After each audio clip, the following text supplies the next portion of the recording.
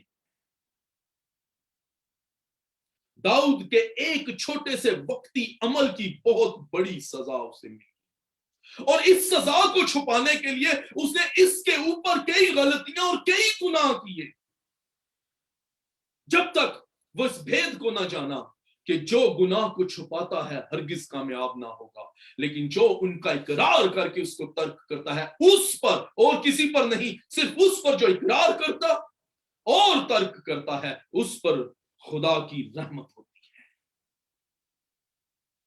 گناہ کو چھپانے سے گناہ چھپ نہیں سکتا. ہم کہاں تک گناہ کو کس سے چھپائیں گے؟ ایک شخص گاؤں میں وہ تربوز، واٹر میلنز، بڑے بڑے ان کا کھیت لگاتا تھا. اب اس نے اپنے بیٹے کو جب وہ کھیت میں گیا تو ساتھ لے گیا. اس کے بیٹے نے تربوز دیکھے، ریڈ سویٹ میلنز. اس کا دل کیا کہ یہ کھائے. اس کے بعد نے اسے منع کیا کہ بیٹا تربوز نہیں کھانا، شام کو واپس آؤ تو صرف بھیڑ بکریوں کو واپس لے کر آنا، کوئی تربوز تم نے. اس نے کہا ٹھیک ہے، لیکن وہ خواہش کو چھپا نہ سکا. اس نے کیا کیا؟ تربوز ایک توڑ لیا اپنے باپ کی مرضی کے بغیر. رستے میں ایک جنگل میں سے جب وہ گزرا، اس نے وہاں بیٹھ کر کھایا. جو کھایا وہ کھایا، باقی اس نے کہا یہ رستہ تو وہ ہے جہاں سے میرا باپ ہر روز گزرتا ہے، وہ دیکھے گا اور وہ کہے گا کہ میں نے منع کیا، تو نے کھایا، میں کیا کروں. اس نے کیا کیا؟ اس نے اس باقی تربوز جو بچا ہوا تھا اس کو، اس کے بیج چھلکے ایک گڑھا کھودا اور ان میں دبا دیا، اور بڑا خوش کہ میں نے بڑا کام کر لیا ہے. ساون کا مہینہ تھا، برسات کا موسم تھا. کچھ عرصے بعد مسلسل پانی کی وجہ سے اس جنگل کے راستے میں جہاں کانٹے اور جھاڑیاں تھیں وہاں پہ تربوز کی بیلیں ہی بیلیں ہوگا. اس کا باپ وہاں سے گزرا، اس نے تربوز کی بیلیں دیکھی اور اپنے بیٹے سے کہا کہ تو نے وہ گناہ کیوں کیا جس سے میں نے تجھے منع کیا. ہم گناہ کو چھپائیں گے لیکن اس کے سپراؤٹس نکل آئیں گے، اس کی بیلوں کو چھپا نہیں سکیں گے. سو داؤد نے بھی یہی کام کیا. اس نے وقتی گناہ کو چھپانے کے لیے اس قدر دکھ اور کشٹ اٹھایا کہ وقت کے نبی کو آ کر اس کو سمجھانا پڑا۔ تیسرا مرحلہ جو ہے اس جنسی گناہ کا وہ ہے روحانی حصہ داری۔ یہ بڑا امپورٹنٹ ہے، روحانی حصہ داری، اسپرچول شیئرنگ۔ جب آپ کسی سے شادی کرتے ہیں تو مرد اور عورت کو جب شادی کے دوران بلیسنگ دی جاتی ہے تو ان کو یہ یاد دلایا جاتا ہے کہ اب سے یہ دونوں زندگی کی نعمت کے وارث ہیں، خوشی میں، غمی میں، دکھ میں، سکھ میں، بھلائی میں، بھوک میں، پیاس میں، ہر چیز میں یہ دونوں برابر کے شریک ہیں۔ پہلے کرنتھیوں کے 6 باب کی 16 آیت بڑا امپورٹنٹ ہے۔ پولس نے کہا کہ جب کوئی کسی سے صحبت کرتا ہے تو اس کے ساتھ شریک ہو جاتا ہے، حصے دار ہو جاتا ہے، وہ شیئر کر لیتا ہے اس کو۔ یہ مرحلہ جو ہے یہ غیر مرئی اور نہ نظر آنے والا مرحلہ ہے، جس میں بظاہر تو کچھ نظر نہیں آتا لیکن اس کے نتائج بڑے سنگین ہوتے ہیں۔ جنسی گناہ میں 2 انسان ایک بدن ہوتے ہیں اور متحد ہو جاتے ہیں، ایک بانڈ میں بندھ جاتے ہیں، اور پھر جب وہ ایک بانڈ میں بن جاتے ہیں، ایک جسم ہو جاتے ہیں۔ یسوع مسیح نے کہا وہ 2 نہیں ایک جسم ہوتے ہیں۔ جب ایک ہو جاتے ہیں تو پھر وہ سب کچھ شیئر کرتے ہیں، اس میں جسمانی بیماریاں بھی وہ شیئر کرتے ہیں، اور روحانی بدوحوں اور کمزوریوں اور لعنتوں اور بدبختیوں کو بھی وہ شیئر کرنا شروع کر دیتے ہیں۔ بالکل اسی طرح جیسے پاک نکاح کی رسم کے دوران دونوں کو برکت دی جاتی ہے اور وہ برابر کے شریک ہو جاتے ہیں، ایسے ہی کلام سے ہٹ کر شریعت سے باہر جب کوئی جنسی گناہ کرتا ہے تو وہ اس کے ساتھ شریک ہوتے ہیں۔ پھر وہ ایک دوسرے کی قرض کو بھی اپنے اوپر شیئر کر لیتے ہیں۔ بعض اوقات لوگ دیکھتے ہیں کہ ہمارے حالات تو ٹھیک تھے، ہم کیوں برائیوں میں جانا شروع ہو گئے، ہم کیوں نقصان اٹھانا شروع ہو گئے۔ واقعات، حالات، اور بہت مرتبہ لوگ دوسروں کے ساتھ اپنے بدن کو شیئر کر رہے ہوتے ہیں، یہ جانتے نہ جانتے ہوئے بھی کہ وہ کون ہے۔ بہت مرتبہ لوگوں کو ان کے پورے نام نہیں پتا ہوتے، فیملی ہسٹری نہیں پتا ہوتی، کون کون سی لعنتیں اور بدبختیاں وہ شیئر کر کے اپنے ساتھ لے کر آئے ہیں، اور نوجوان نسلیں کس طرح سے تباہ ہو رہی ہوتی ہیں۔ جسمانی شراکت کے باعث وہ روحانی شراکت میں بھی شامل ہو جاتے ہیں اور مسائل اور پرابلمز اور بیماریوں کا بھی حصہ بن جاتے ہیں۔ میں نے کئی لوگوں کو دیوالیہ ہوتے، کاروبار تباہ ہوتے، برکتیں جاتے دیکھا ہے، اور یہ جنسی گناہ شیطان کے کارآمد ترین ہتھیاروں میں سے بیسٹ ہتھیار ہے۔ اس لیے اگر کوئی جو آن لائن آپ فیس بک پہ بھی دیکھ رہے ہیں، سن رہے ہیں، اگر کوئی آج سے پہلے ان باتوں کی سچائی سے واقف نہیں تھا اور کسی ناہموار جوئے میں جتا ہوا یا جتی ہوئی تھی، تو اب موقع ہے کہیں آپ بیٹھے بٹھائے دوسروں کے مسائل اور دوسروں کی کرسز کا حصہ نہ بن جائیں۔ اگر ایسا کبھی ہے آج سے پہلے، اب سے پہلے، تو اب ان غلطیوں کا ازالہ ہو سکتا ہے دعا کے وسیلے، کیونکہ دعا ایک ایسا ہتھیار ہے جو ان بندھنوں کو توڑ سکتا ہے۔ چوتھا مرحلہ جو ہے اس گناہ کا وہ ہے پچھتاوا اور آلودگی، کنٹیمینیشن۔ جب پانی آلودہ ہو جاتا ہے تو پھر وہ آلودہ ہو جاتا ہے، ہوا آلودہ ہو جاتی ہے تو پھر وہ ساری ہوا آلودہ ہو جاتی ہے۔ یہ چوتھا مرحلہ جو ہے پوری انسانی زندگی کو، اس کے مستقبل اور فیوچر اور پاسٹ کو بھی آلودہ کر کے رکھ دیتا ہے۔ اس مرحلے میں شرمندگی، احساس ندامت، احساس گناہ، احساس جرم اور بالآخر عادی ہو جانا شامل ہوتا ہے۔ لوگ پھر عادی ہو جاتے ہیں، کئی دفعہ لوگ نشے کے عادی ہو جاتے ہیں، اور پھر ایک نہ ختم ہونے والی جدوجہد شروع ہوتی ہے جس میں انسان مزید دھنستا ہی چلا جاتا ہے، دلدل میں، کوئک سینڈ یا سویمپنگ میں، سویمپنگ کے اندر، کوئک سینڈ کے اندر جتنی کوشش کی جائے انسان اور گہرائی میں جاتا ہے۔ ہم داؤد ہی کی مثال کو دوبارہ سمجھتے ہیں کیونکہ وہ اس تجربے سے بہتر گزرا اور بالآخر اس نے اسی تجربے کی بنیاد پر اس کا حل ہمیں بتایا۔ آگے جا کر میں بتاؤں گا